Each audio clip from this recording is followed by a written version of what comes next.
Marie-Claire adjusts her compact mirror one final time, carefully applying another layer of faux radium face cream. The radium-infused powder promises that coveted healthy glow every fashionable woman craves in 1925. She doesn't know she's painting poison across her skin. The pursuit of beauty has always demanded sacrifice, but the 1920s took that bargain to lethal extremes. Women embraced cosmetics like never before, transforming their faces with products that sparkled, whitened, and promised eternal youth. What they didn't realize was that their lipsticks contained radium, their face powders were loaded with lead, and their skin creams harbored mercury. This isn't just another story about vanity gone wrong. It's about an entire generation of women who paid the ultimate price for beauty, and how an industry built fortunes on their suffering. The Great War changed everything, including what it meant to be a woman. Before 1918, makeup was associated with actresses and women of questionable virtue. Respectable ladies might pinch their cheeks for color, but painting one's face was simply not done. Then the soldiers came home, and with them came a revolution. Women had tasted independence during the war years, working in factories and offices, managing households alone. They weren't about to retreat into Victorian modesty. The flapper emerged as the symbol of this new freedom: short hair, shorter skirts, and most scandalously, a fully made-up face. Cosmetics companies recognized this cultural shift and pounced. Advertisements promised transformation beyond mere beauty. Max Factor claimed their products could give any woman screen star allure. Helena Rubinstein marketed cosmetics as tools of empowerment, ways for modern women to craft their own identities. The messaging was intoxicating. A pale porcelain complexion signaled refinement and leisure, proof you didn't labor outdoors. Dark, dramatic eyes conveyed mystery and sophistication. Blood-red lips suggested passion barely contained beneath a veneer of respectability.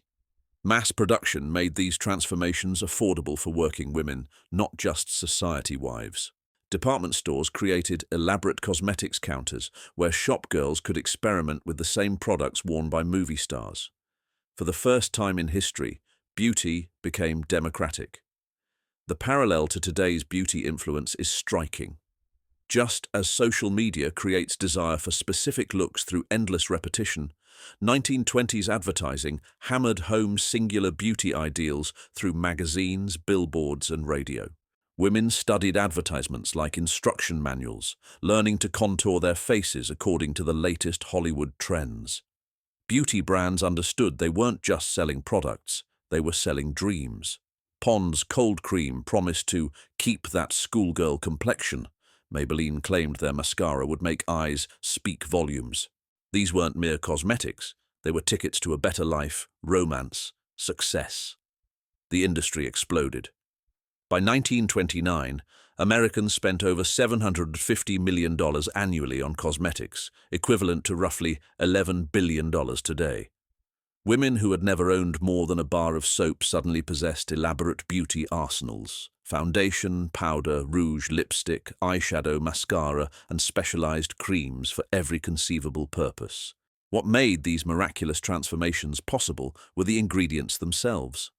The very substances that delivered those coveted effects, the luminous glow, the perfect pallor, the lasting color, were slowly destroying the women who used them.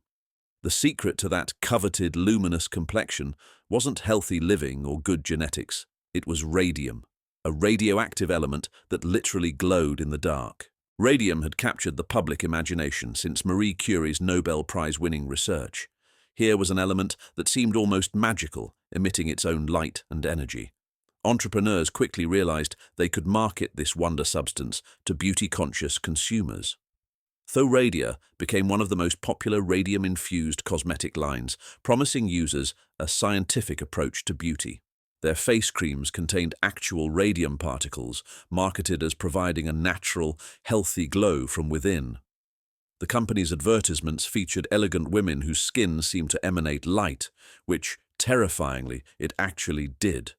But radium's most devastating impact came through the women who painted watch dials for a living. The Radium Girls, as they became known, were told the radium paint was harmless. Supervisors encouraged them to lick their brushes to create fine points for detailed work. Lip dip paint became their deadly routine. These women began developing a horrific condition called radium jaw. Their jawbones literally crumbled from radioactive decay. Teeth fell out. Bones snapped under minimal pressure. The radium had settled into their bones, turning their own skeletons into sources of radiation poisoning. Grace Fryer was among the first to speak out. After years of mysterious illness, she connected her deteriorating health to her former job painting watch dials. When she tried to sue her employer, she discovered the radium industry had been quietly studying the health effects for years and covering them up. Lead presented a different kind of threat, but one just as insidious. Face powders relied heavily on lead compounds to achieve that prized porcelain pallor. Lead carbonate created the perfect matte finish that photographs beautifully and lasted all day. Women applied these lead-based powders daily, often multiple times. Lead accumulated in their systems, causing symptoms that seemed unrelated to cosmetics: fatigue, irritability, digestive problems, and neurological issues. Doctors rarely connected these vague complaints to beauty routines. Mercury found its way into skin-lightening creams and anti-aging treatments. Calomel, a mercury compound, was marketed as a miracle ingredient that could fade freckles and create flawless skin. Women applied these mercury-laden creams religiously, not realizing they were slowly poisoning their nervous systems. The neurological damage from mercury poisoning manifested as tremors, memory loss, and personality changes. Families watched their mothers and daughters transform into different people: irritable, forgetful, physically unstable.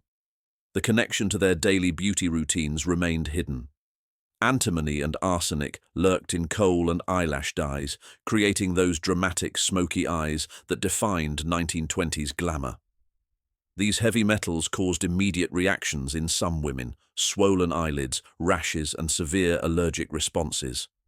But for others, the damage accumulated silently over years. The tragic irony was that these dangerous substances were precisely what made the cosmetics so effective. Radium created genuine luminescence.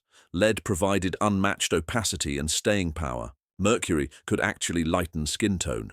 Antimony and arsenic produced rich, lasting colors that didn't fade. Women achieved the looks they desperately wanted, but at a cost they couldn't have imagined. Their pursuit of beauty was literally killing them, one application at a time. The first medical reports about cosmetic poisoning appeared as early as 1922, but they were quickly dismissed or buried by industry pressure. Dr. Harrison Martland published groundbreaking research on radium poisoning after studying the Radium Girls, but cosmetic companies fought to suppress his findings.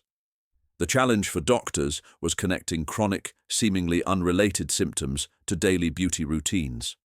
When a woman complained of fatigue, joint pain, and memory problems, physicians looked for infections, anemia, or psychological causes. Beauty culture had become so powerful that health concerns were routinely dismissed as hysteria or vanity gone wrong.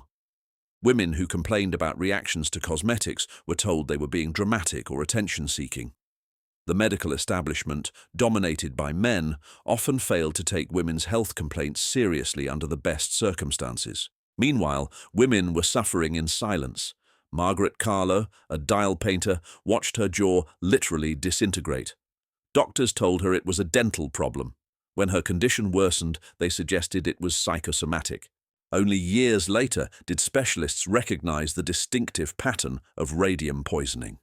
The symptoms of heavy metal poisoning often mimicked other conditions. Lead poisoning caused anemia and digestive problems, easily attributed to poor diet or female constitution. Mercury poisoning produced neurological symptoms that doctors dismissed as feminine nerves or hysteria. Corporate interest worked actively to suppress emerging science. Radium companies funded their own research, carefully controlling what information reached the public. When independent scientists published concerning findings, industry lawyers challenged their credentials and methodology. The cosmetics industry had become enormously profitable. Companies like Revlon, Max Factor, and Helena Rubinstein had built empires on women's desire for transformation. Admitting their products were dangerous would have destroyed their business models overnight. Some companies knew exactly what they were selling. Internal memos from radium manufacturers reveal they understood the health risks as early as 1925. They chose profits over safety, continuing to market radioactive cosmetics to unsuspecting consumers. The pattern of denial followed a familiar script. First, companies claimed their products were completely safe. When evidence mounted, they argued the doses were too small to cause harm. Finally, they blamed individual sensitivity rather than acknowledging systemic problems. Women who developed mysterious illnesses found themselves fighting not just disease, but an entire system designed to protect corporate interests over public health. Their doctors didn't believe them. The companies denied responsibility. Even their families sometimes questioned whether their symptoms were real. The breakthrough came when patterns became undeniable. Too many young women were developing similar symptoms. Too many dial painters were dying of the same mysterious bone disease. The evidence eventually overwhelmed the industry's ability to suppress it. But by then, thousands of women had paid the price for an industry's willful blindness to the consequences of its products. The turning point came in 1928, when 5 dial painters finally won their lawsuit against the Radium Dial Company. The case made national headlines, exposing the industry's systematic cover-up of health dangers. Grace Fryer and her fellow workers had fought for years just to find lawyers willing to take their case. Their victory opened the floodgates. Women across the country began connecting their mysterious illnesses to cosmetic use. Medical journals published study after study, documenting the devastating effects of radium, lead, and mercury in beauty products. The 1938 Food, Drug, and Cosmetic Act emerged directly from these beauty scandals. For the first time, the federal government gained authority to regulate cosmetic safety before products reached consumers. The law required manufacturers to prove their ingredients were safe, a revolutionary concept. Slowly, the most dangerous substances disappeared from cosmetic formulations. Radium was banned outright. Lead levels were strictly regulated. Mercury compounds faced increasing restrictions.